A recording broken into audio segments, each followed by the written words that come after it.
Hello everyone, this is Ali from the Cloud Apper team. Today I'm going to show you RightPunch latest edition, Cost Center Transfers. With this new feature, employees can now do transfers with easy steps. In this demo, I'm going to use the RightPunch Ready Face app, which uses facial recognition to identify employees. And also, I'll be using the pen solution, which uses a pen to identify an employee. We also have another version that uses QR code, which is also supported. I will tap on Add Punches to start the identification process.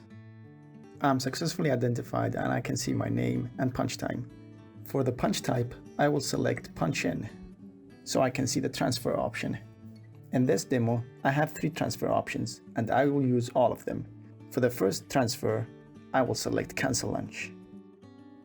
For the next transfer, Departments and Jobs, I will select Sales Department and then select the job, Account Manager. Then for locations, I will select Southeast. Then for the market, it will be Atlanta, Georgia.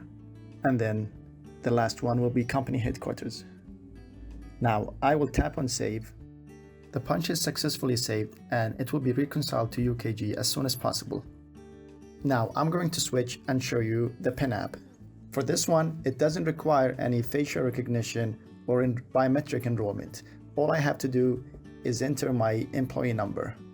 Now I will tap on Add Punches and enter my PIN number, which is the employee ID. And as you can see here, it's the same thing.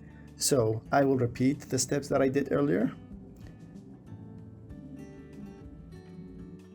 For the PIN solution, a picture of the employee is required to submit the punch.